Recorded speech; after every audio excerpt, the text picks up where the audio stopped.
Well, I'm an IT professional and an entrepreneur, running a boutique software company over the last 15 years. And this is my second stint at entrepreneurship, and the first one was more of a freelancer, where I got stuck after about 10 years of my journey. I gave up that journey and decided to take up an international job to get the management experience of working in a large organization, as well as a healthy international exposure. I'm a big promoter of organization culture and creating a great place to work, and also strongly believe in balance of life. So I like to do a lot of things with passion. I never go to extremes of anything.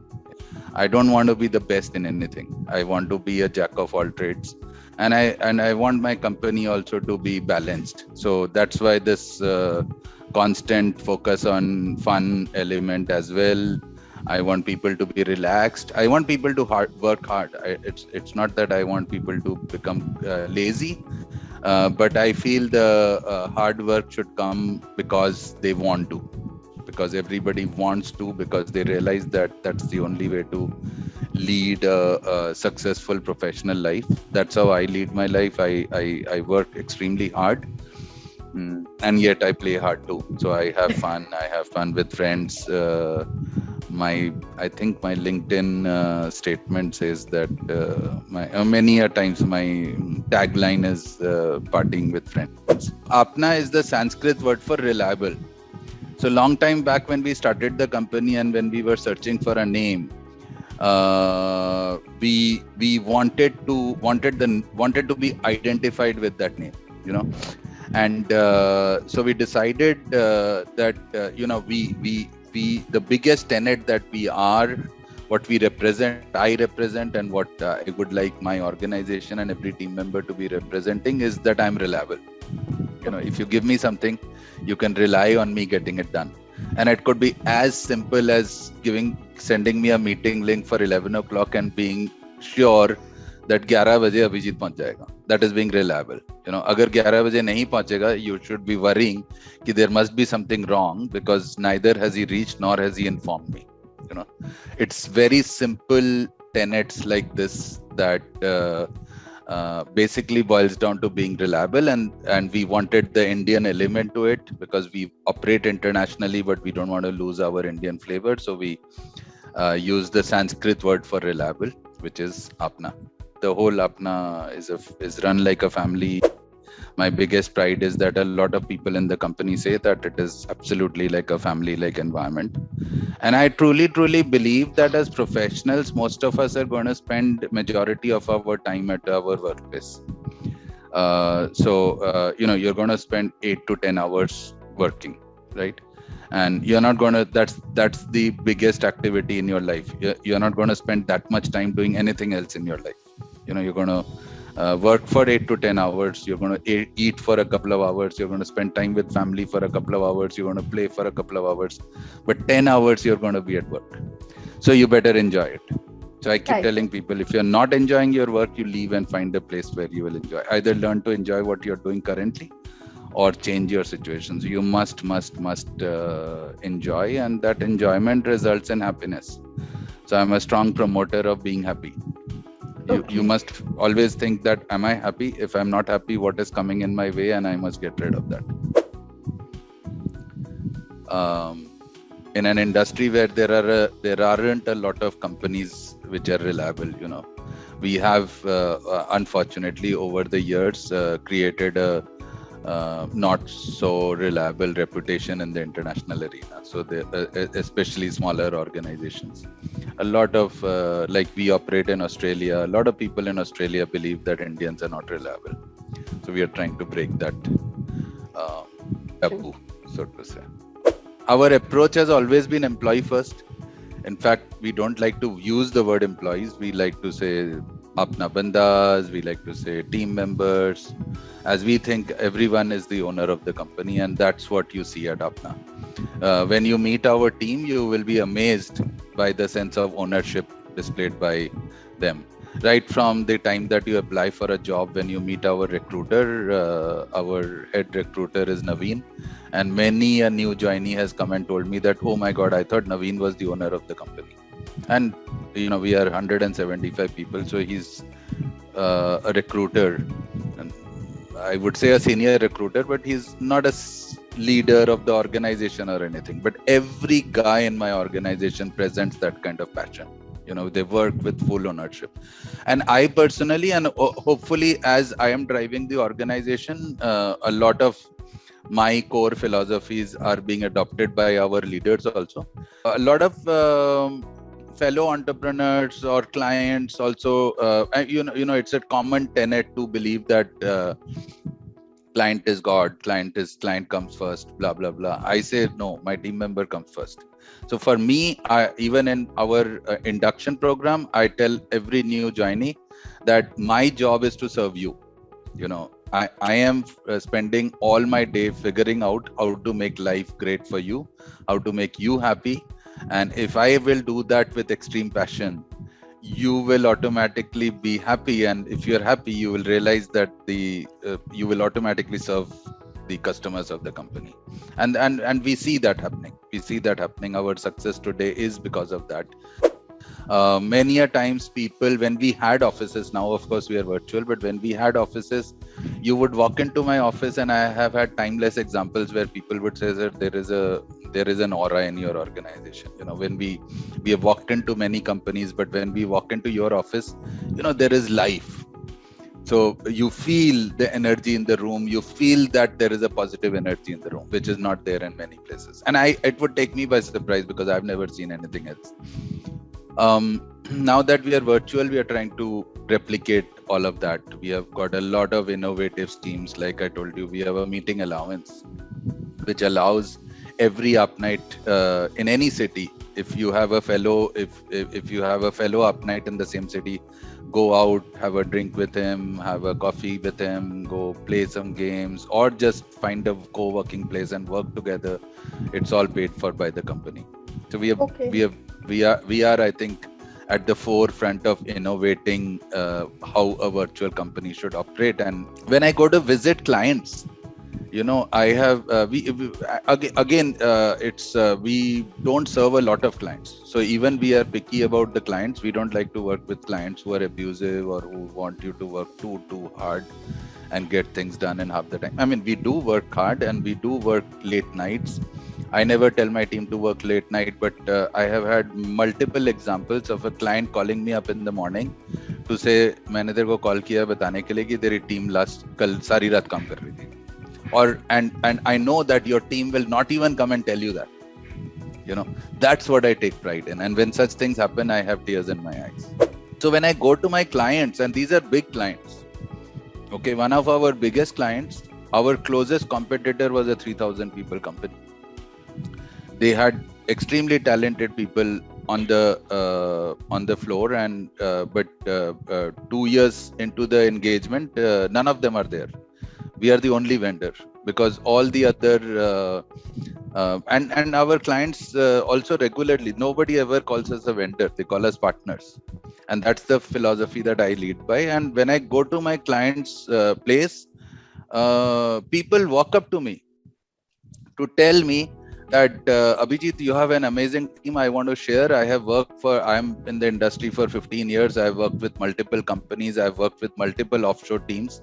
And there's always a conflict between onshore and offshore, but your team is absolutely amazing. They work absolutely like our own teams. It's almost like every up night is a part of our organization. And that's what I take pride in. Undo Friday. So I run a service organization. Okay. So I don't know if you're aware, but every service organization or every service entrepreneur's dream is to own a product. And so all my career, I have endeavored to start product journeys of my own. Professionally, as a service itself, we have it's part of our job to develop software for other product journeys. So I have been part of product journeys, many product journeys, where the product was somebody else's, but I was the developer, or my team was the development team. And so we have watched closely many product journeys, and always I have endeavored, and I have started many product journeys of my own. All of them have failed at different levels. Fundu Friday is my current product journey, where as the pandemic hit, before that we used to always reserve a place in our office for having fun. So we used to always have a dart board, then a carom board, and then when we had a bigger office, we had a small TD table. So we've always had a fun area and where people would go to relax, So when the pandemic hit and we became virtual, we were missing that section of life. So we started virtual fun rooms where people would just get together and have fun. I mean, it started by various different types of games that HR started playing using regular communication tools like Zoom, Skype and all. And I started feeling that these tools are not meant to play games. These tools are basically meant to communicate and work. So they did not have any features to enable fun. And that's how Fundu Friday concept was built. And so we decided to build a platform where people can have fun. So, I mean, your organization could adopt Fundu Friday and play games, not only on Fridays, any day of the week that you feel like having fun. You could register. Right now it is absolutely free because it is at the beginning of the journey. We have built already, there are 3 games on Fundu Friday, and it's our endeavor to build a game every quarter and keep adding more and more games, and enable people to not only come there and have fun, absolutely zero element of trying to educate people or motivate people or any such dilution of the fun element. So it's a purely fun platform. Most platforms out there try to say, oh, you know what, our gaming platform educates people, our gaming platform increases productivity. I say no, it's purely fun. Ensure that people have fun, an element of fun at office, and that productivity and everything else will automatically fall in place. So that's what Fundu Friday is. It's a purely fun platform, but meant for offices. And so people can collaborate on people can play with each other, with teams, etc. And I think the initial traction is good. We have 2-3 registrations every week. We have a dozen odd companies using it actively right now. And we are still in its inception stage. We will be starting a free paid module very soon. COVID. I mean, you think about COVID, everybody was reeling, and I said, wow, we are going to save all the rent. So I was the first one to March mein hua. By June, I shut down my first office permanently. And even June तक मैं लोगों से लड़ के बंद किया है, क्योंकि मैंने बोला बंद कर दो अब ये, लेट्स गो वर्चुअल. पीपल से नहीं अभी खुल जाएगा. मैंने कहा खुलने का भी क्या फायदा है, अभी तक 2 महीने when it shut down, nobody knew, right, that it will be shut down for so long, right? We of course anticipated it. I was lucky to have a friend who told me, Abhijit, ये situation बड़ा खराब होने वाला है, घर पे खाना वाना स्टॉक कर ले. तो मैंने घर पे आके मेरी वाइफ को बोला, she laughed me off. She said, नहीं क्या बात कर रहे हो, ऐसे थोड़ा ना होता है कि खाना स्टॉक कर लो. After 2 days, people started realizing, it started getting higher and higher. We started distributing soap in office and disinfectants and all that kind of stuff started happening. But we quickly said कि बंद कर दो office. और हमने दिल्ली में, you are in Delhi only, ना? So Delhi में जिस दिन लॉकडाउन हुआ है नेशन वाइड, उसके 3 दिन बाद हुआ था पहला lockdown. Delhi declared 3 days before, and we shut down our office 3 days before that. So we spent a week before that preparing. So we were not caught off guard. We were not locked down. We locked ourselves. And so we made all the preparations. We sent everybody home with their machines, and we said, भैया अभी घर से काम करो. पर we did not realize कि उसके बाद हम ऑफिस ही नहीं जा पाएंगे, right? So when after 2 months we opened our office, I was amazed that my server room was running like, server room में 2 महीने से AC चल रहा था 24 घंटे, and peak of summer, April, May end में जाके हमने ऑफिस खोला. मैंने कहा वाओ यार, this is who says India doesn't have infrastructure? So our server room was running perfectly fine. Obviously, our office was pretty dirty, but we quickly shut down the first office, which was a smaller office. I kept insisting कि बड़ा वाला office बंद कर दो, बड़ा वाला office बंद कर दो. We had started the big office just 4 months before that. In November 2019, we moved into our first big office, which had a full cafeteria, which had a TT table. We put in a lot of money. So there was a lot of emotion connected with it, right? We had finally come to a big office, which had a full cafeteria. तो कोई बंद करने को तैयार नहीं था. मैंने कहा ये तो चलने वाला है और नहीं भी चले, so let's reinvent. Because as a virtual company, which now we can see, we are leading.